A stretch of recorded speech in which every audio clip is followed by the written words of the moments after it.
안녕하세요. 블랙고시 마스터 신입니다. 2023년 2회 한국사 기출문제풀이 시작할게요. 1번 문제는 선사시대 문제고요. 답은 구석기, 신석기, 청동기 3개 중에 하나예요. 그래서 여기 적혀있는 글자들만 외우시면 무조건 맞출 수 있습니다. 구석기의 유물은 뗀석기고요. 뗀석기 안에 주먹도끼라고 하는 하나의 종류가 있습니다. 그리고 구석기 사람들은 사냥하고 그 다음에 열매들을 채집하고 그 다음에 물고기 잡이를 하면서 살아요. 그리고 무리를 이루면서 살고 이 땅에 있는 걸 다 먹으면 저 땅으로 이동하는 이동 생활을 합니다. 신석기는 유물이 간석기고요. 갈아서 만드는 돌이에요. 그 다음에 빗살무늬 토기와 가락바퀴가 있는데 빗살무늬 토기는 이제 농사를 지은 뒤에 저장하는 이렇게 그 땅 밑에다가 저장하는 용도로 사용하고요. 가락바퀴는 옷을 만들어 입습니다. 아니면 그물. 그 다음에 농경과 목축을 시작했던 시기를 우리는 신석기로 보고요. 그 다음에 유적지가 이제 작년부터 나오기 시작했는데 서울 암사동, 제주 고산리, 부산 동삼동이란 단어를 들으면 아 신석기구나 이 정도까지만 알면 됩니다. 그 다음 청동기는요. 당연히 그 유물은 청동기가 있고요. 그 다음에 또 다른 유물로 고인돌이어가지고 이렇게 생긴 무덤입니다. 그래서 이때는 군장국가라고 부르는데 군장의 막강한 권력과 경제력을 나타내는 무덤입니다. 그 다음 비파형 동검이요. 비파형 동검은 약탈 경제의 시작으로 이제 농사를 짓는 애들이 있는데 그 농사 지은 거를 이제 빼앗으러 다니는 애들도 있는 거죠. 그리고 청동기부터는 벼농사가 시작됐고 벼농사가 시작되면서부터 이 잉여농산물이 많이 나옵니다. 그래서 잉여농산물이라고 하는 거는 원래는 먹을 만큼 농사를 짓는 체제였는데 우리 가족이 먹고도 남을 만큼 거두다 보니까 그게 바로 이제 잉여농산물이고 이것 때문에 빈부격차가 생기기 시작합니다. 뭐 없는 사람한테 빌려주겠죠, 있는 사람이. 그래서 계급사회가 됐고요. 그리고 청동기의 유적지도 일단 외워줄게요. 부여 송국리, 의주 미송리, 창원 진동리. 자, 그럼 문제는요. 빈부의 차이와 계급의 분화가 발생했고 비파형 동검이 있고 고조선이 있다. 이게 바로 청동기 시대입니다. 우리나라 최초의 국가인 고조선은 청동기 때 시작됐어요. 자, 그 다음 남북국 시대인데요. 남북국 시대는 통일신라와 발해라고 보시면 됩니다. 그래서 통일신라로 들어가서 통일신라에서 이제 삼국통일을 완성한 왕이 바로 문무왕이고 그 다음에 문무왕은 죽을 때 동해로부터 들어오는 그 왜구를 내가 막겠다라는 의미로 동해 바다에 묻혔어요. 그래서 거기가 문무왕릉이라고 부릅니다. 그 다음 신문왕은 왕권 강화를 했던 왕인데요. 노급을 폐지하고 관료전을 지급하면서 귀족들의 힘을 완전히 낮춰버립니다. 그리고 국학을 설립해서 공부를 시키고 그 다음에 구주오소경으로 나라의 체제를 정비합니다. 그러면 이때는 힘들었던 애들이 귀족이죠. 그래서 귀족들이 종교를 찾아요. 힘드니까요. 그래서 가르칠 교를 써서 교정이라고 부르는데요. 이게 바로 교리 중심입니다. 그 불교를 믿을 때도 교리를 중심으로 믿는 사람들은 귀족이겠죠. 왜냐면 글자를 읽을 줄 아니까요. 그 다음 신라 하대에 들어오면 원성왕이 나오는데요. 원성왕은 독서 3품가를 시행한 왕으로만 외워주시면 됩니다. 그리고 신라 하대 때는 진골귀족들이 왕위쟁탈전이 시작돼서요. 사실 백성들을 거의 돌보지 못합니다. 그래서 그러는 동안에 호족이 성장을 하고 그 다음에 육두품이라고 하는 세력도 반신라화가 돼서 신라의 정부에 동의하지 않는 이런 체제로 바뀌게 됩니다. 그러면서 후삼국 시대가 열리게 됩니다. 그럼 이때는 힘들었던 사람이 귀족보다는 백성이에요. 그래서 백성들은 글을 모르니까요. 그래서 행동으로 불교를 믿는 거죠. 그래서 행할선, 선종이고요. 그 다음에 이때 풍수지리설도 유행했습니다. 그 다음 남북국 시대 문화인데요. 문화에서는 이제 불교거든요. 불교의 세 승려를 볼게요. 원효는 불교의 대중화에 힘써서 무예가를 지어서 불렀고요. 그래서 노래를 통해서 이제 아이들부터 이제 어른까지 이렇게 불교를 전파하게 되고요. 그리고 화쟁사상이 있었습니다. 그 다음에 의상은 원효와 조금 다른데 아미타 신앙이고요. 그 다음에 해초는 인도를 다녀온 걸로 해서 왕호천축 국전이라고 하는 책을 썼습니다. 그리고 이 남북국 시대 때 유명한 유물은 석굴암인데요. 석굴암 불국사. 석굴암은 둥근 청장과 불상이 있는 것으로 유명하고요. 그 다음에 불국사도 유명합니다. 불국사에는 다보탑과 석가탑이 있습니다.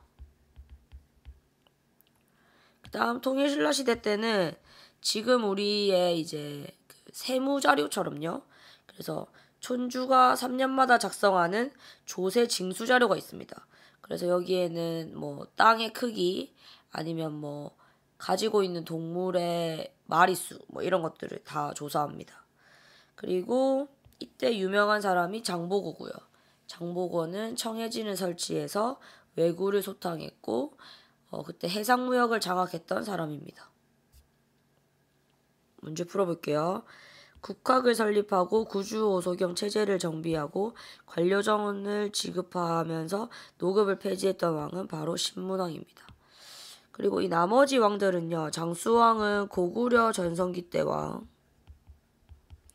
그리고 근초고왕은 백제 전성기 때 왕, 그리고 광개토대왕도 장수왕의 아버지로 고구려 전성기 때 왕입니다. 자, 고려시대에는 일단 3명의 왕을 기억해 주세요.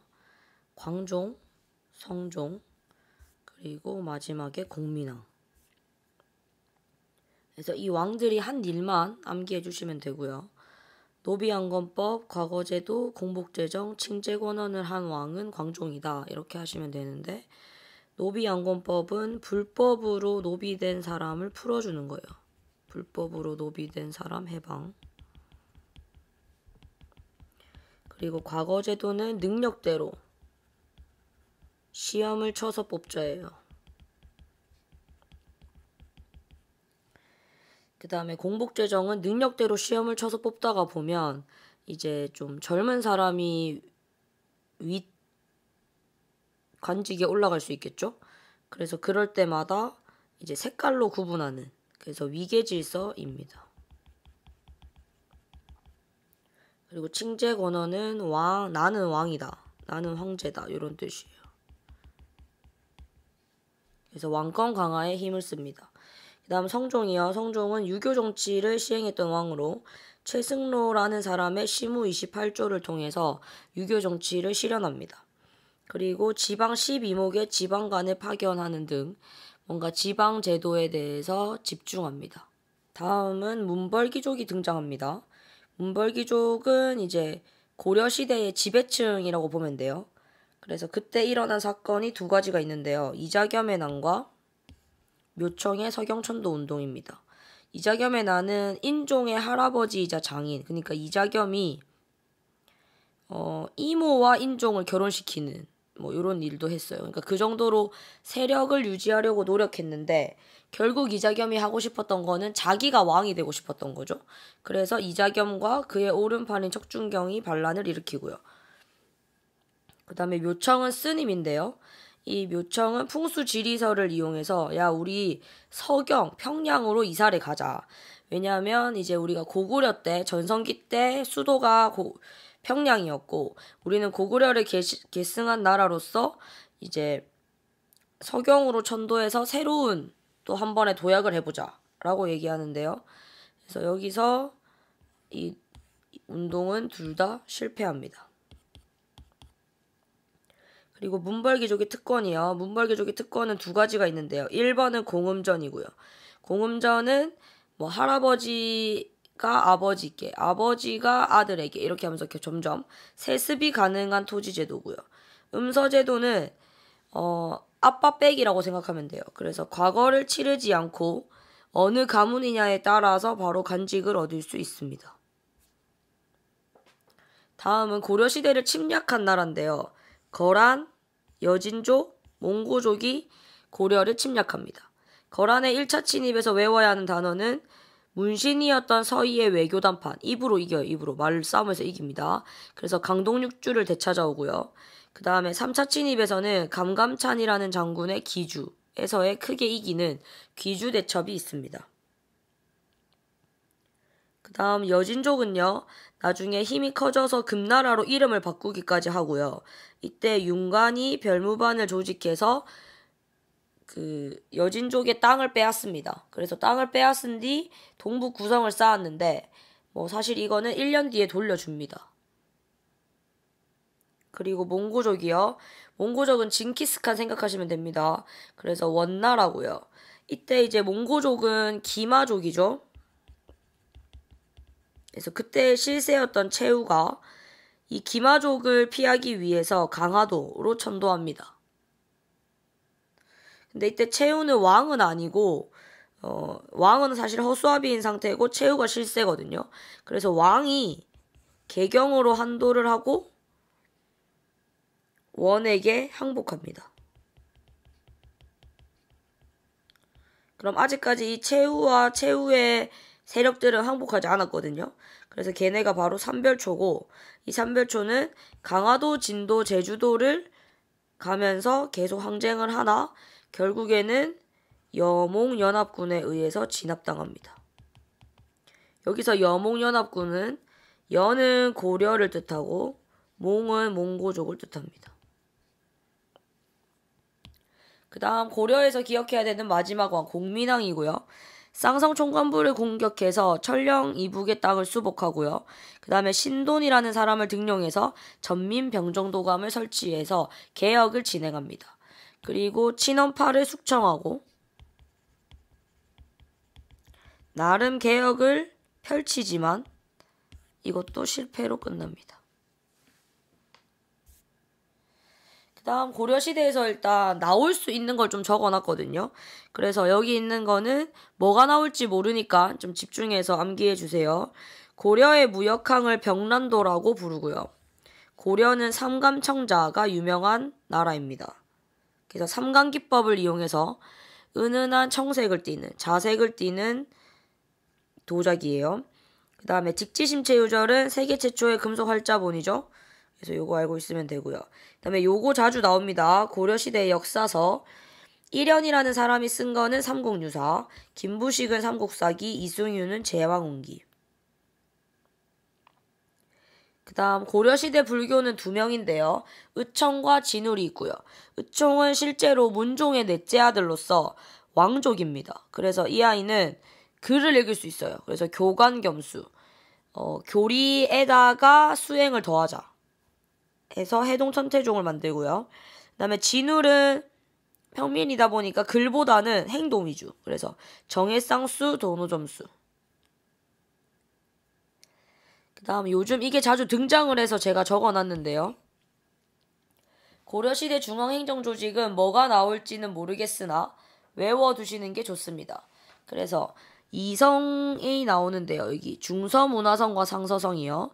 중서문화성은 사실 실제로 모든 일을 총괄하는 기구고요. 상서성 안에 육부가 들어가 있습니다. 이렇게 보이시죠? 그리고 중추원은 왕의 비서기관이고요.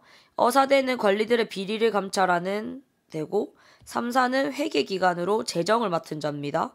그리고 도병마사는 지금의 국방부로 보시면 되고요. 식목도감은 법을 제정하는 곳이라고 보면 됩니다. 그 다음 토지제도요. 고려시대 토지제도 하면 이거밖에 없습니다. 전시과. 이렇게만 외우시면 돼요. 고려시대 토지제도 전시과. 시지와 전지라는 단어가 나오던지 18등급이 나오던지. 그래서 관리들에게 월급 주는 방법인데요. 그게 바로 전시과입니다. 그리고 이게 고려 말기에 가면 과전법으로 바뀌게 되는데요. 이때 과전법으로 바뀌게 된 사람이 이성계. 그리고 이성계가 결국에는 조선을 건국하죠. 그래서 이 과전법부터는 좀 조선의 것이라고 말합니다. 그 다음은 신분제요. 신분제는 귀족, 중류층, 양민, 천민이 있고요. 귀족은 아까 말했다시피 음서와 공음전 특권을 누립니다. 압박백과 세습되는 토지를 가짐으로써 부를 계속 축적하죠. 그리고 중류층은 행정실무를 담당하는 아이들로 향리라고 불렀습니다. 그리고 양민은요, 농업과 상공업에 종사하는데요, 백정과 농민이 포함됩니다. 그리고 천민은 매매와 직녀의 대상, 그래서 물건으로 취급받는 신분이고 노비입니다. 그리고 특별히 고려에만 있었던 사람들이 있었는데요. 양민과 천민 사이라고 보시면 돼요. 그래서 향소부국민은 양인이기는 하나 과거 응시와 거주 이전의 제한, 그러니까 노비의 그 룰도 가지고 있는 거죠. 그리고 일반 군현민보다는 또 많은 세금을 냅니다. 자, 그럼 문제 가볼게요. 김부식이 왕명을 받아 편찬함. 현존하는 우리나라 역사 중 가장 오래된 바로 삼국사기고요. 경국대전은 조선 세조 때 시작해서 성종 때 만들어집니다. 이거는 1880년 청나라 사람인 황준원이 있습니다. 팔만대장경은 몽고의 침입을 막기 위해 만든 겁니다. 그래서 몽고가 침입했을 때 몽고의 침입을 막아달라고 부처에게 이렇게 그 마음의 기원을 적으면서 했던 겁니다. 그 다음 공민왕이요. 공민왕은 친원세력 제거, 정동행성 이문서 폐지, 그리고 쌍성총관부 공격이 있습니다. 장룡령을 설치한 사람은요, 조선 종조고요. 금강가야 정복은 신라 버풍왕. 그리고 치안유지법은 1920년대 일제감정기. 조선시대는 왕을 좀 많이 외워야 돼요. 태조 이성계, 태종 이방원, 세종, 세조, 성종, 그리고 중종도 근래에 나왔습니다. 태조 이성계는 조선을 건국한 왕이에요. 그래서 위화도 해군을 해서 조선을 건국한 사람. 일단 태종 이방원은 태조 이성계의 아들인데요. 서열상으로 태종 이방원이 왕이 될 수가 없어요. 태종 이방원이 5째거든요. 그래서 1, 2차 왕자의 난을 통해서 태종 이방원이 왕이 됩니다. 근데 이 1, 2차 왕자의 난을 일으키려면 군사가 필요했겠죠. 그래서 태종 이방원이 가지고 있었던 게 사병이었고, 이 사병으로 태종 이방원이 왕이 되다 보니까 태종 이방원은 왕이 되자마자 바로 사병을 혁파하는 제도를 만듭니다. 그리고 관리들을 믿을 수가 없는 상태여서 육조 직계제를 시행하는데요. 육조 직계제는 왕이 다이렉트로 육조와 대화를 합니다. 중간에 거치는 사람이 없어요. 그 다음 호패법은 지금의 주민등록증이라고 보시면 됩니다. 세종은 태종 이방원의 아들이고 우리가 익히 알고 있는 세종대왕입니다. 그래서 집현전을 설치해서 관리들과 함께 회의하고 그 다음에 한글을 만들고 이렇게 했던 곳이 집현전이고요. 그 다음에 세종은 신하와 왕의 권리를 조화가 되기를 원해서 왕권과 신권의 조화로서 의정부 서사제를 시행합니다. 그러면 의정부 서사제는 왕이 있으면 의정부가 있어요. 그리고 육조가 나옵니다. 그래서 의정부가 왕 대신에 처리해야 될 일들을 일부분은 처리하고요. 그래도 안 되는 것만 왕에게 올라갑니다. 그래서 여기가 왕과 신하의 조화입니다. 그리고 우리가 알고 있다시피 훈민정음 만들었고, 그 다음에 사군육진이랑 대마도 정벌 이런 걸 통해서도 군사적으로도 힘을 썼던 왕입니다. 그 다음 세조는 조카인 단종을 쫓아내고 왕위에 오른 계유정난으로 왕이 된 사람이고요. 그러다 보니까 세조도 태종 이방원과 함께 육조 직계제를 시행합니다. 그래서 난으로 왕이 됐기 때문에 신하들을 믿지 못해서 육조 직계제를 시행한다고 보면 돼요. 그리고 세조는 조선시대 최고의 법전인 경국대전을 편찬하기 시작합니다. 나라가 존재한다는 거는 법이 있어야 하는 거니까요. 그리고 성종이요. 성종은 홍문관을 설치해서 다시 왕권과 신권의 조화로 들어가서 의정부 서사제 시행합니다. 그리고 아빠 때부터 했던 경국대전이 완성됩니다. 그리고 중종은 붕당 정치와 관련돼서 나오는 왕인데요. 성종 이후부터 일어나는 정치가 붕당 정치고요. 그 중에 이제 중종이 있는데 이 중종 때도 여전히 훈구와 사림의 대림이 있습니다. 그리고 조광조는 사림입니다. 그래서 훈구파가 세조 때 공신이라고 생각하면 되고요. 사림은 이를 견제하기 위해서 지방에서 올라온 사람들이에요. 그래서 훈구와 사림은 계속 싸우는데 조광조가 개혁을 합니다. 무슨 개혁을 하냐면 현량가를 실시하고 공납제를 개혁하고 공훈을 삭제하는 듯. 이게 누구를 위한 거냐면 결국에는 왕을 위한 거고 백성을 위한 게 되고 훈구파에 대해서는 훈구파를 없애는 쪽이에요. 그러니까 훈구파는 기분이 나쁘겠죠. 그래서 훈구파가 사림을 공격합니다. 그래서 조광조가 죽어요. 이런 것처럼 훈구파는 총 4번의 사화를 일으킵니다. 근데 훈구파가 사림을 죽였는데 왜 사림이 살아남았냐? 이제 여기가 포인트인데요. 사림은 붕당의 근거지인 서원이 있었고요. 그럼 서원에서 한 일이 뭐냐? 첫 번째, 선현에 대한 제사를 지내는 유교에 대한 부분이고요. 그 다음에 두 번째, 교육을 했어요. 그래서 다음 세대를 키워냈단 말이죠. 후대를 양성했다는 말이에요. 그래서 다음 세대를 키워내다 보니까 아무리 훈구에 의해서 살인파가 많이 죽는다 하더라도 결국에는 사림이 살아남은 거죠. 그리고 또 하나, 향촌 자치규약인 향약 때문입니다.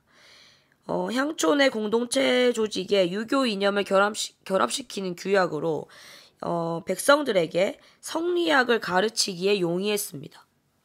그래서 향약의 4대 덕목은 던업상권, 과실상교, 예속상교, 환난상률이 있는데 요것도 뭐 궁금하시면 한번 찾아보시고요. 아마 시험에서는 그냥 향약의 4대 덕목 정도로만 나올 것 같습니다. 다음은 조선시대 통치체제인데요. 아까 말했다시피 의정부 서사제면 의정부 밑에 이렇게 육조가 들어가 있는 상태고요.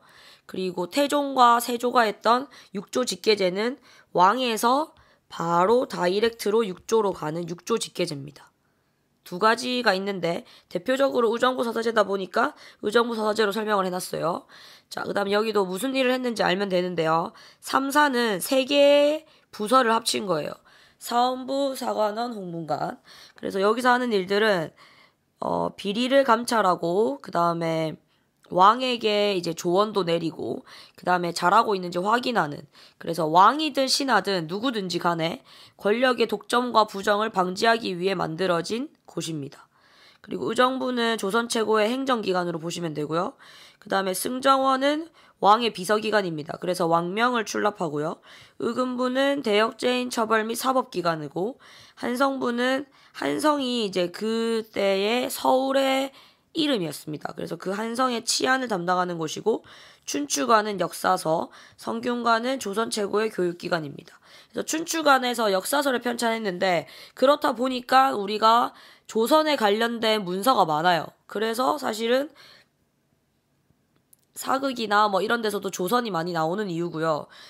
그래서 우리한테도 지금 많은 기록들이 남아있는 게 조선입니다. 그리고 조선시대에서 이제 붕당 정치 그리고 중간에 탕평 정치가 있고요. 그거를 지나서 세도 정치기에 옵니다. 탕평 정치는 이제 다른 영상에서 확인하세요. 그래서 세도 정치는 마지막인데요. 여기에서는 소수의 외척 가문, 그러니까 왕이 있고 왕의 아내가 있겠죠. 이 아내 가문, 여기가 외척 가문입니다. 이 외척 가문이 권력을 독점하고 실제로는 왕이 허수아비인 상태예요. 일부러 막 나이가 좀 어리거나 아니면 좀 멍청하거나 이런 사람을 왕으로 세웠거든요. 그래서 이제 이때 가문이었던 애들이 두 가문이 나와요. 안동김 씨와 풍량조 씨. 그때 왕 이름은 순조, 헌종, 철종입니다. 그리고 이때 그러면 백성들이 살기가 힘들었겠죠. 그래서 홍경래의 난과 임술 농민 봉기가 일어나고요. 홍경래의 난은 평안도의 차별과 세도 정치에 저항한 19세기에 일어난 대규모의 농민 봉기고요. 임술 농민 봉기는 진주에서 일어났는데요. 여기서도 이제 그 탐관오리의 부정부패로 인해서 일어난 봉기입니다. 자, 문제를 풀어봅시다. 조선은 이상적인 유교 정치 구현을 위해 노력하였다. 그래서 세종은 왕권과 신권의 조화를 추구하였고 군사 업무 특정 인사 등을 제외한 대부분의 일을 의정부에서 논의하여 보고하도록 하였다. 이게 바로 의정부 서사제입니다. 그 다음 여기 순조, 헌종, 철종, 허수아비 왕들, 왕의 외척 가문인 안동김씨, 풍양조씨의 소수 가문이 권력을 장악한 정치 형태이다. 그게 바로 세도 정치입니다.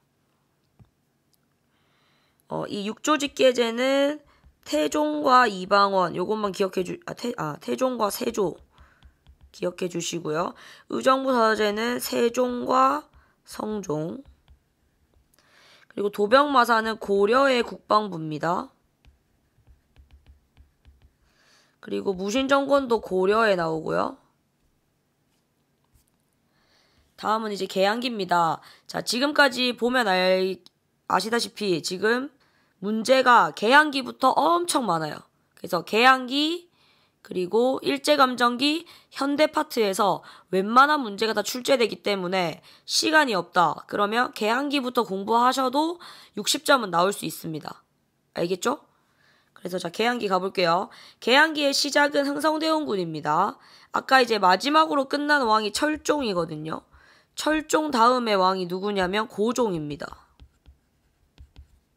이 고종이 바로 흥성대원군의 아들이에요. 그래서 고종이 또 나이가 어릴 때 왕이 돼서 흥성대원군이 대리섭정을 합니다. 그래서 흥성군의 정책, 서원을 철폐했습니다. 이유 아시겠죠? 그 붕당 정치의 근원지였던 서원을 철폐하고 호포제를 실시하는데 이제 여기를 알고 계셔야 돼요. 세금을 양반에게도 거두기 시작해요. 일단 호포제는 군역과 관련된 세금이었는데요. 군대를 안 가고 싶으면 이제 세금으로 비단을 냈어요.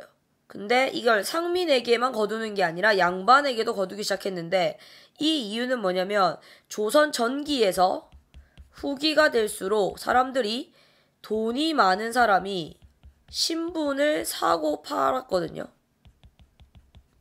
그러다 보니까 상민보다 양반의 숫자가 더 늘어난 상태예요. 그러면 지금 이 왕 입장에서 봤을 때는 돈이 없겠죠. 그래서 야, 상민만 내지 말고 이제는 양반도 세금을 내라 이렇게 바꾼 거예요. 이해되셨죠? 그 다음에 경복궁을 중건하고 그 경복궁 중건에 필요한 돈을 모으기 위해서 당백전을 발행합니다. 그래서 경복궁을 중건한다는 것은 왕이 사는 궁궐을 만든다는 것인데 그게 바로 왕권 강화를 뜻합니다. 그 다음에 흥성대원군의 정책 중에서 가장 기억해야 되는 단어는 바로 여기입니다. 통상수교 거부정책. 그리고 서양과 외와 대화하지 않겠다. 그게 바로 척화비입니다. 그래서 흥성대원군 때가 이제 제국주의의 시작이었고 그래서 많은 나라들이 땅 따먹기를 하는 중이었어요. 이제 그때 이제 막 새로운 문물과 함께 들어오고 있었는데 그때 흥성대원군의 선택은 서양과 수교하지 않겠다. 거래하지 않겠다예요. 그래서 그때 일어난 사건을 조금 볼게요. 첫 번째, 병인박해는 천주교를 박해한 사건인데요. 이때 이제 천주교인을 죽이다가 그 천주교가 어쨌건 우리나라 게 아니잖아요. 그래서 프랑스 신부가 우리나라에 들어와 있었는데 프랑스 신부까지 죽여요. 그래서 이것을 통해서 프랑스는 우리나라 자국민을 왜 죽이냐 이렇게 하면서 강화도를 침략합니다. 그리고 우리나라에서는 양원수 장군이 정족산성에서 항전을 해서 이깁니다. 이것이 바로 병인양요입니다. 그 다음 제너럴 셔머노 사건이 있는데요. 이 제너럴 셔머노는 미국 배예요. 미국 배인데 우리나라에 딴짓하러 온 건 아니고 상선이에요. 상선. 그러니까 여기서도 하고 싶은 일은 거래하자, 무역하자란 뜻이었는데 흥성대원군은 아니 통상수교 거부야 라고 해서 이제 제너럴 셔머노를 아예 이제 불태워서 없애버려요. 그러고 나니까 미국이 또 열이 받아서 강화도로 침입을 합니다. 그리고 여기서는 어재현 장군이 광성보에서 항전을 했고 이겼습니다. 그다음에 이 중간에 일어난 사건이 이제 요거거든요. 여기 날짜를 보시면 1886년, 1886년인데 신미양요는 1870일이죠. 그 전에 요게 먼저 있습니다. 오페르트 도구 미수 사건. 자, 오페르트는 또 어느 나라 사람이냐면 독일이에요. 그래서 독일 상인인데 얘가 또 거래하자고 왔어요. 그럼 흥성대원군은 또 안 하겠다고 했겠죠. 그러니까 오페르트가 어디를 파려고 했냐면 흥성대원군의 아버지의 묘를 파려고 했어요. 근데 어쨌건 이거는 실패했습니다. 그리고 이 일이 있고 나서 흥성대원군은 좀 더 강하게 마음을 먹습니다. 척하비를 건립해버립니다. 다음은 통리기무아문인데요. 그러고 나서 이제 고종이 나이가 찼겠죠. 그래서 다시 고종한테 넘어갑니다. 그래서 고종한테 넘어간 상태에서 이제 고종이 정치를 할 때에는 아빠와는 반대로 개화정치를 선택합니다. 개화정치라는 것은 문을 여는 정치입니다. 문을 열어요. 그러니까 무역을 하겠다는 거죠. 그래서 1880년대 설립된 개화기구로 여기서 이제 많은 개화의 정책들이 일어나게 됩니다.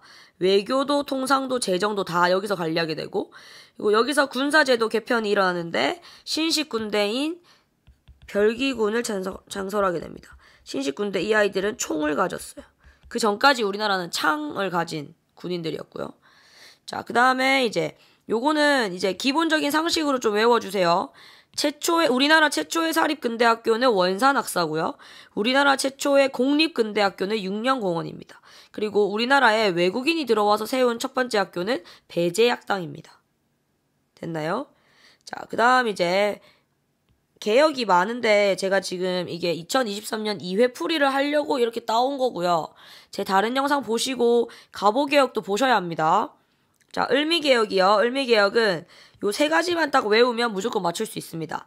단발령을 실시했습니다. 원래 조선은 상투를 틀고 머리를 자르지 않았죠. 왜냐하면 머리카락을 부모에게서 받은 것이라서 부모에게 효도하는 것이 우리가 머리를 자르지 않는 거라고 해서 우리가 머리를 안 잘랐고요. 그리고 지금은 우리가 다 머리를 자르죠. 그래서 지금은 저희가 현대로 넘어왔는데 그때 가도기 때 일어난 사건이에요. 단발령 실시. 그리고 지금 우리가 사용하는 게 태양력이죠. 양력. 그리고 이제 아직까지 우리나라에도 음력 사용합니다. 그래서 원래 우리나라는 음력이었는데 양력으로 1895년 을미개혁으로 바뀌게 돼요.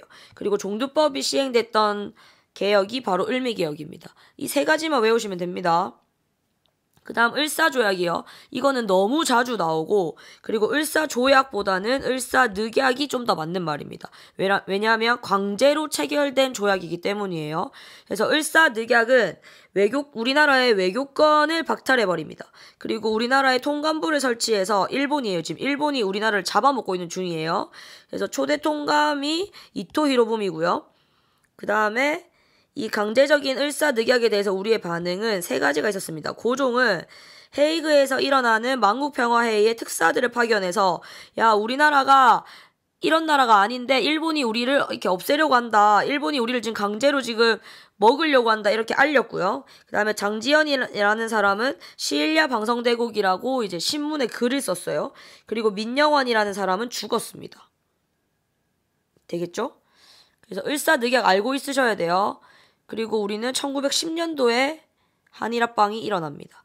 자, 그 전에 있었던 사건 중에 또 하나 더 볼게요. 국채보상운동입니다. 국채보상운동은 서상돈이 주도했고요. 대구에서 시작됐어요. 자, 국채가 1,300만 원에 달했어요. 이게 뭐 이제 일본이나 뭐 다른 나라들이 우리나라를 불평등하게 만들면서 이제 만들어낸 우리나라 빚인데요. 그래서 이 국채를 갚아야 일단 우리가 서양의 세력으로부터 벗어날 수 있다고 생각을 해서 우리가 이걸 갚자고 전개했고, 그 다음에 대한매일신보라고 하는 그 신문사를 이용해서 전국적으로 확산했으나 뭐 결국에는 일본의 방해로 망하고 맙니다. 자, 그럼 문제 풀어볼게요. 근대적 교육기관으로 개항 이후의 근대적 교육, 그래서 여기 보면 최초의 근대적 교육기관 함경도 1883년, 이게 바로 원산학사입니다. 그리고 태학은 고구려고요. 국자감은 고려, 성균관은 조선입니다. 그 다음 일본은 을사늑약 체결에 따라서 대한제국의 외교권을 빼앗고 통감부를 설치했습니다. 되겠죠? 허니 6조는 독립협회와 관련이 있는 거고요. 남북협상은 그 우리나라 이제 광복 이후에 김구가 북한으로 가는 일이 생겨요. 그래서 그거를 말합니다.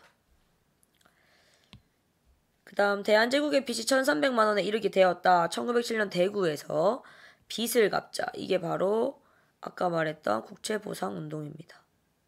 그리고 을미개혁의 내용이요. 단발령과 태양령. 노비안건법은 고려 광종이고요. 독서상품가는 신라 원성왕입니다. 그래서 앞에 적혀있는 개념들을 다 외우셔야 합니다. 그 다음요. 땡땡땡의 통상수교 거부 정책인데요. 한 명밖에 없어요. 흥성대원군. 그래서 병인양요, 신미양요, 척하비가 있었다. 그 다음에 1880년대 조선 정부가 세운 것으로 개화 정책을 총괄하기 위한 기구, 신식군대인 별기군을 창설했던 곳. 그게 바로 통리기무암원입니다. 일제감정기는 일제의 통치 방식에 의해서 나뉘는데요.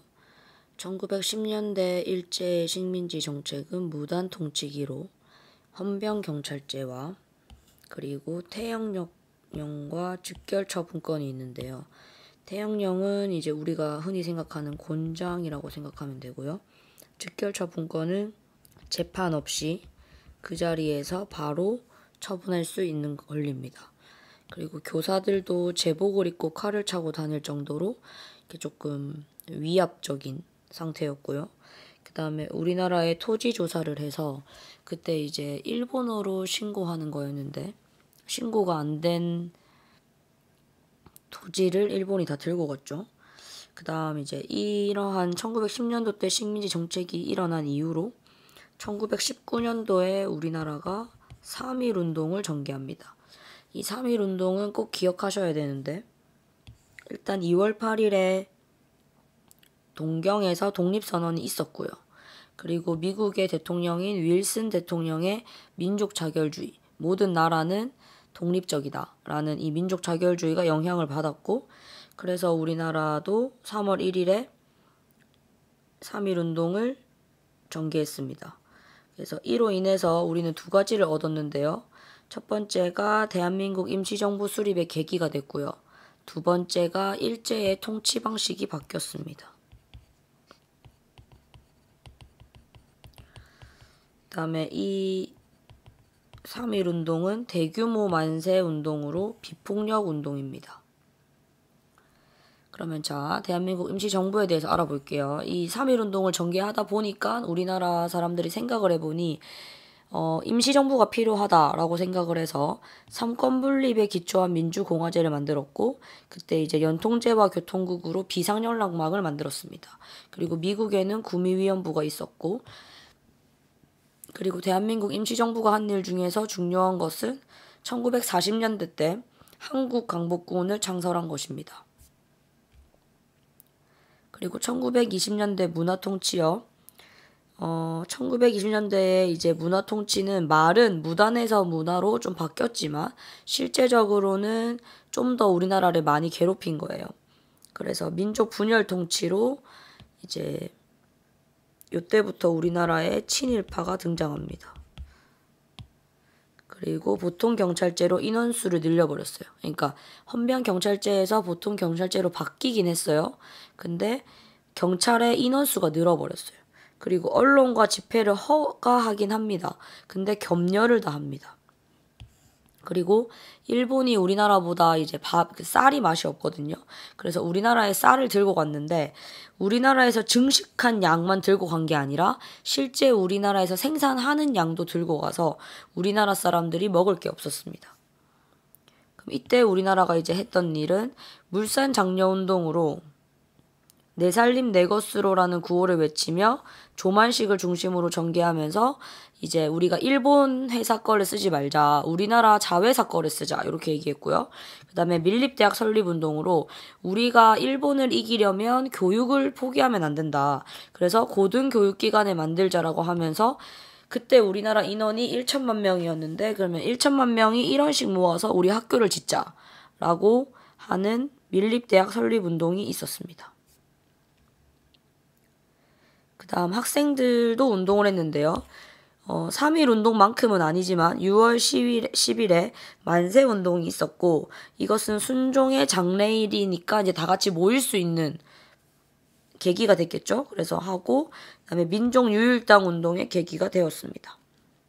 그리고 광주에서 학생 한일 운동이 일어났는데 여기는 일본인 남학생이 한국인 여학생을 이렇게 성추행하는 바람에 한국 남학생과 일본인 남학생 사이 간에 충돌이 있었고 근데 제재를 받은 것은 한국 남학생이어가지고 이제 이거는 너무 차별적이다. 이거는 우리가 동의할 수 없다. 이러면서 일어난 운동이 광주 학생 항일 운동이고 이 운동이 3.1 운동 이후에 일어난 운동 중에서는 최대 민족 운동입니다.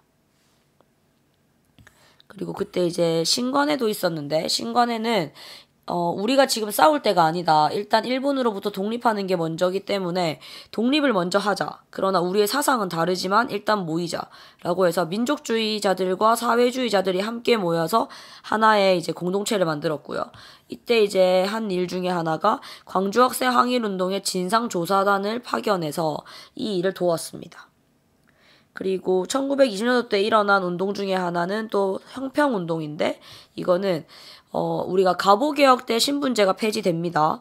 근데 백정에 대한 신분제는 계속 남아 있었어요. 차별이 계속 남아 있었는데 이 형평운동을 통해서 백정에 대한 완전한 자유, 그래서 사회적 차별을 아예 철폐해달라고 주장했던 운동입니다. 무장 독립운동은요, 이제 그냥 우리가 이제 뭐 글로만 싸우고 뭐로만 싸우고 이런 게 아니라 우리도 이제 그냥 이제 지지고 볶고 싸우자 해서 이제 싸운 운동인데요. 그래서 그 운동의 첫 번째는 봉오동 전투로 홍범도 장군이 대한독립군과 함께 싸웠고요. 그다음에 두 번째가 아주 크게 이긴 전쟁인데 이게 바로 청산리 대첩이고 김자진 장군입니다. 그래서 그때 군대 이름은 북로군정서고요. 그럼 이것에 대한 일제의 보복으로 간도참변과 자유시 참변이 일어납니다. 그 다음 1930년대에 넘어가면 완전히 일본은 우리나라를 없애려고 했어요. 그러니까 존재하지 않는 나라로 만들려고 해서 내선일체와 일선동조론을 주장했습니다. 내선일체는 일본과 조선이 한 몸이다. 그리고 일선동조론도 비슷한 단어인데 일본과 조선의 조상이 같다. 그러니까 사실은 우리가 지금 이게 다른 역사를 가질 필요가 없는 거죠. 그래서 이제 아예 완전히 우리나라를 없애려고 했던 정책이 민족말살 정책이라서 이때 황국신민화 정책을 하면서 우리나라한테 황국신민이라는 이런 정체성을 길러주면서 우리나라 이름을 아예 바꾸라고 했어요. 그래서 일본 이름으로 다 바꾸라고 했고요. 그 다음에 일본은 신사와 궁성요배가 있었는데 지금도 일본에 가면 신사가 많아요. 그리고 궁성도 있는데 그쪽을 향해 일본에는 그때 천황이었는데 천황이 살고 있는 성을 향해 절하거나 신사를 향해 절하는 것이 그때 이런 종교적 의식이었습니다. 그래서 그런 거 시키고 그 다음에 국가총동원법을 만들었는데 이때는 뭐냐면 이제 우리나라는 잡아먹었고 일본이 또 일본의 야망은 더 커서 이 동아시아와 이 아시아를 다 잡아먹기 위해서 전쟁 중이었어요. 그래서 우리나라를 이제 병참기지화로 만들어서 우리나라에 있는 사람들도 데리고 가고 징병 그리고 징용은 군수물자를 만드는 공장에 데리고 가고요. 그리고 여자들도 끌고 가고요. 그래서 우리나라를 기점으로 이제 전쟁을 준비하고 전쟁을 하고 있는 중이었어요. 그리고 남명 북양 정책으로 남쪽에는 면을 그리고 북쪽에는 양을 키우는 정책도 펼쳤습니다. 이때 우리나라가 했던 의열활동 중에 하나는 김원봉이 만든 의열당에서는 신채호의 조선혁명선언을 기점으로 이제 의열활동을 했고요. 그 다음에 김구가 세운 것 중에 하나는 한인애국단이 있었습니다. 그래서 이봉창은 일본 천황에게 투척을 하고요. 윤봉길은 상하이 홍콩 공원에서 투척을 하죠. 그리고 우리나라의 역사를 아예 없애려고 했기 때문에 특히 이때는 사학자들이 많이 일어났는데요. 첫 번째 사학자가 신채호. 신채호는 민족주의 사학의 첫 번째 사람이에요. 그래서 독사신론, 조선상고사, 조선연구초를 만들었고요. 그 다음에 박은식이라는 사람은 혼이라는 걸 강조하는 그래서 한국통사, 한국독립운동 지열서입니다.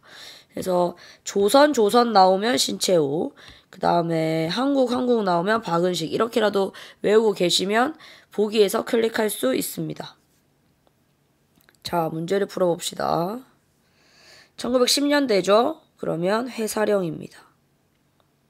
회사를 설립할 때는 조선 총독의 허가를 받도록 했거든요. 그 다음에 민족자결주의. 윌슨 대통령의 민족자결주의와 28 독립선언의 영향을 받아서 1919년에 일어난 거. 그게 바로 3.1운동입니다. 그리고 1920년 김자진 장군이 이끄는 북로 군정서군. 이게 바로 청산리 대첩입니다. 그리고 일제는 한국인에게 거의 고등교육의 기회를 거의 주지 않았기 때문에 한민족 1천만이 한 사람이 이런 식해서 했던 게 밀립대학 설립운동입니다. 그리고 침략전쟁을 확대하면서 한국인을 전쟁에 동원하고자 하였고 이게 바로 병참기지화 정책이고요. 그 다음에 한국시민서사 암송, 궁성요배, 신사참배 등 그리고 한국인의 성과 이름도 일본식으로 바꾸게 하면서 우리나라 민족 자체를 없애려고 했던 게 민족말살 통치입니다. 그리고 한인애국단을 조직한 사람은 김구고요. 김구가 쓴 주요 조서로는 백범일지가 있습니다. 자, 이제 마지막입니다. 대한민국이고요. 일단 대한민국의 건국과정이 중요해요. 왜냐하면 우리는 독립한 게 1945년 8월 15일이고요. 우리나라가 이제 재헌국회와 함께 대한민국이 만들어진 날은 1948년 8월 15일입니다. 그러니까 3년간 사실 우리나라가 이리 칠 수도 있고 저리 칠 수도 있는 사실 좀 위험한 시기였다고 보시면 되는데 일단 1945년에 광복을 했을 때 이때 상황은 이렇습니다. 일본이 제2차 세계대전에서 패전했기 때문에 일본의 식민지였던 우리나라를 반환하는 게 맞아요. 그래서 우리나라를 반환하라고 했고 그 반환을 하라는 과정 중에서 일어난 사건은 여기입니다. 한반도의 신탁통치 결정입니다. 그래서 우리나라가 38도선을 나눈 건 아니고요. 이미 이 38도선을 나눠서 미군은 밑에서 미군이 남한을 그리고 북쪽이 소련이 다스린다 뭐 이러한 신탁통치가 결정된 상태였고요. 근데 우리나라는 신탁통치에 반대했겠죠. 이해했겠죠? 자, 그러면 넘어가서요. 그러고 나서 이제 38선 분열하고 미소 공동위원회를 했는데요. 이때 이제 이 두 번 다 소련에 의해서 결렬됩니다. 그러니까 소련이 실제로 미소 공동위원회 자리에 나오지도 않아요. 그러니까 이때는 또 미국과 소련이 완전히 냉전 기간입니다. 그래가지고 나오지 않아서 이 일이 유엔에게 넘어가게 됩니다. 우리나라 일이 유엔에게 넘어가요. 그래서 유엔이 우리나라한테 말을 합니다. 자, 그러면 너네끼리 선거해 이렇게 얘기를 하는데 또 여기서 북한은 안 하겠다고 해요. 그래서 남한만 총선거를 실시하는데 그게 1948년 5월 10일이고요. 우리나라 헌법이 1948년 7월 17일에 만들어지고 그 다음에 1948년 8월 15일에 정부를 수립하게 됩니다. 됐나요? 자, 그 다음에 여기는 회담인데요. 이게 답이 될 수 있어요. 그래서 요 세 개의 회의는 꼭 외워주세요. 첫 번째, 1943년도에 있었던, 아직 건국 전이죠. 그때는 국제사회가 한국의 독립을 약속해줬어요. 이게 바로 카이로 회담이고요. 포츠담 선언은 한 번 더 말해줬어요. 오케이, 너네 독립해줄게. 기다려. 이렇게. 그 다음에 근데 독립해준다 했는데 독립은 독립인데 지금 애매한 상태가 됐죠. 한반도의 신탁 통치가 결정됐어요. 그게 모스크바 3국 외상회의입니다. 자, 그러고 나서 이제 1948년 8월 15일에 우리나라가 세워지고요. 우리나라의 초대 대통령은 이승만이죠. 그래서 이제 이승만 대통령이 이제 미국의 원조로 인해서 300산업을 발달시키고, 그 다음에 우리나라 그 반민족 행위 특별조사위원회를 만들어서 이제 그 친일파와 이런 것을 청산하려고 합니다. 근데 이제 이승만 정부는 친일파도 청산해야 되고 공산주의자도 청산해야 되고 뭐 이런 것처럼 이렇게 되게 좀 강압적이면서 이것들을 어쨌건 해내야 되니까요. 그래서 그거랑 그 다음에 농지개혁법을 시행하게 되는데 이것이 우리가 자유민주주의로 갈 수 있는 가장 큰 포인트라고 저는 생각합니다. 왜냐하면 이게 북한은 무상으로 몰수해서 무상으로 줬어요. 그러니까 공짜가 좋기는 한데, 무료가 좋기는 한데, 그렇게 되면 사람들의 이제 그 재산이 되지 않아요. 근데 농지개혁법이 가장 중요했던 부분은 유상으로 몰수해서 유상으로 분배했는데, 우리나라는 그때 소작농의 비율이 더 많았던, 그러니까 땅의 주인인 지주보다는 소작농이 훨씬 많았던 시대였어요. 근데 요때 이 농지개혁법에 의해서 사람들이 실제로 자기의 땅을 갖게 됐어요. 재산을 갖게 됐죠. 이게 바로 자유민주주의의 시작이라고 봅니다. 되겠죠? 자, 그러는 와중에 6.25 전쟁이 일어났고요. 6.25 전쟁은 이제 북한이 6월 25일 일요일 날 남한을 침공했습니다. 그리고 이때 보면 우리보다 북한이 좀 더 잘 살았어요. 그리고 사실 엄청나게 우리가 당해요. 그래서 3일 만에 서울이 점령당하고 이게 막 우리나라가 계속 밑으로 내려갑니다. 그래서 실제로 보시면 여기 대구, 부산 빼고는 다 잡혀요. 근데 이제 그러는 동안에 인천 상륙작전을 시행했던 메가더 장군, 그래서 미군과 유엔군과 다 우리를 도와줘서 우리가 다시 서울을 수복하고 다시 위로 전진합니다.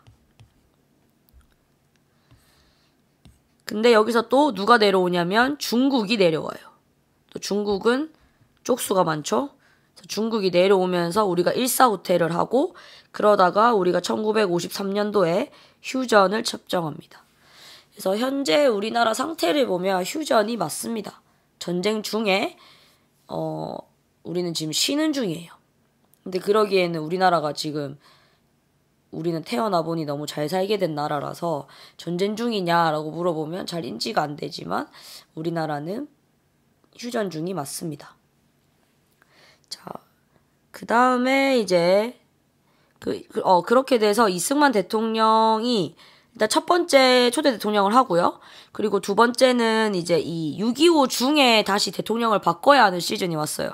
그래서 6.25 전쟁 중이니까 당연히 대통령을 바꾸는 게 말이 안 되죠. 그래서 이제 다시 또 한 번 더 하시고, 그 다음에 이제 세 번째 하시고, 이제 여기 이제 1960년이거든요, 이때가. 1960년도 때 자유당이 부통령 선거 때 3.15 부정선거를 저질러요. 근데 이제 여기가 1960년대 이승만 대통령은 단독 후보였기 때문에 이 부정선거를 할 이유는 없었어요. 근데 그때 이승만의 나이가 좀 많이 늙었고 70대 후반이었나? 그랬을 거예요, 아마. 그러니까 늙었고 그러면 이제 만약에 이 이승만이 임기 때 죽는다라고 생각을 하면 자유당 입장에서는 자기의 당이 부통령이어야만 하는데 이때 부통령이 이제 그 이승만 정부의 당보다는 다른 당이 좀 더 셌어요. 그러다 보니까 이제 부정선거를 저지르게 됐고 그리고 이거를 심지어 이승만은 뒤늦게 알았어요. 그래서 그런 사건 때문에 이제 여기서 문제가 터집니다. 그래서 이승만한테는 계속 자유당은 그냥 뭐 반공 세력입니다 라고 거짓말을 했는데 나중에 이승만이 이 사건을 알고 이제 실제로 이 4.19 혁명과 뭐 이것에 대한 이제 그 사상자들을 보러 병원에도 방문하고 뭐 이런 일들이 있었어요. 그래서 이제 그런 걸 하면서 이승만 대통령이 하야를 결정하고 내려옵니다. 그리고 하와이로 망명하시죠. 근데 이때가 하와이로 망명했다고 보는 사람도 있고 하와이로 잠시 나간 건데 못 들어왔다고 해서 추방으로 보는 사람도 있고 아직은 의견이 분분한 상태입니다. 어쨌건 그 뒤로 이승만 대통령은 다시 대한민국에 돌아오지 못하셨고 그곳에서 돌아가셨습니다. 이승만 정부 이후는 장면 내각이 있고요. 장면 내각은 내각 책임제입니다. 그리고 박정희 정부가 5.16 군사정변으로 들어서고요. 그래서 이 정부가 했던 일들을 물어봐요. 그래서 이 단어들이 나왔을 때 이 정부가 했구나만 알고 계시면 됩니다. 한일 수교 협정을 체결했고요. 새마을 운동 실시했는데 새마을 운동의 중요한 3가지 정신은 근면 자조 협동입니다. 그리고 경제개발 5개년은 계속 추진했고요. 그 다음에 전태일 사건, YH 무역 사건도 박정희 정부 때고요. 그 다음에 유신헌법 제정했고, 그 다음에 7.4 남북 공동성명으로 이제 북한과의 대화에 있어서 자주 평화 민족 대단결이 있습니다. 그리고 1980년도 때 광주에서 이제 5.18이 일어나는데요. 그 5.18에 대한 내용입니다. 여기도 힌트를 줄 거예요. 그래서 검정색이 힌트고요. 보라색이 답입니다. 그래서 신군부 전두환 정부에 저항한 거고요. 광주에서 일어났고 광주 시민 걸기문이란 단어 나오면 무조건 광주 5.18입니다. 그리고 당시 기록물은 2011년 유네스코 세계기록유산에 등재되어 있습니다. 그리고 1987년에 6월 항쟁이 있는데요. 이것도 박정철 고무치사 사건이 원인으로 되고 시위 도중에 이한열 사망 사건이 일어나요. 그래서 이게 보면 전두환 대통령이 4.14 호원 조치를 했는데 그거에 대한 반대로 일어나고 요 6월 항쟁의 결과 아주 중요합니다. 요거 대통령 직선제를 개헌하는 6.29 선언이 있었습니다.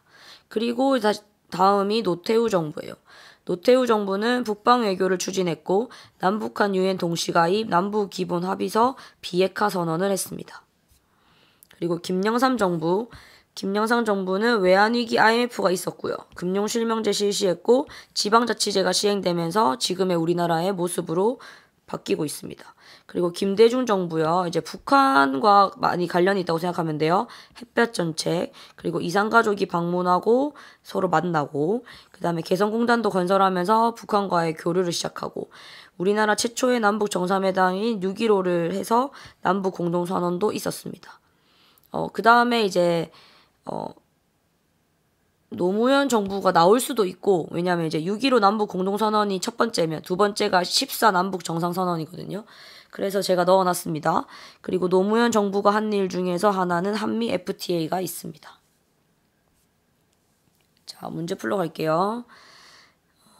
이기붕을 부통령으로 당선시키기 위해 벌어진 사건으로 4.19 혁명의 배경이 된 것은 3.15 부정선거입니다. 그리고 민족 반역자를 청산. 재헌국회, 여기가 바로 반민족 행위처벌법이고요. 그 다음에 모스크바 삼국 외상회의는 이제 신탁 통치를 결정하는 것인데, 그래서 미소 공동위원회를 설치해서 협의해라, 요거였어요. 그 다음에 광주의 학생과 시민들이 저항했고 유네스코 기록유산에 있다. 이게 바로 5.18이고요.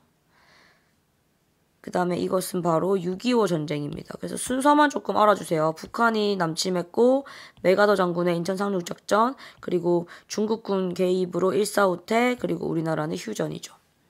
그 다음 박정희 정부요. 박정희 정부는 베트남 파병과 유신헌법 제정이 있습니다. 기역 디귿이라서 2번입니다. 그 다음에 이제 하이브리드 문제가 나오는데 지금까지 일단 나온 거는 강화도, 독도고요. 혹시 나올 수도 있을까봐 간도와 거문도를 넣어놨습니다. 자, 간도는 고구려와 발해의 영토라서 우리나라 땅입니다. 조선 숙종 때도 그곳에 백두산 정계비를 세웠고요. 그러나 우리가 외교권이 박탈당하는 을사늑약 이후로 일본이 청과 협약을 맺으면서 줬어요. 그 다음에 독도는 우리나라 건데요.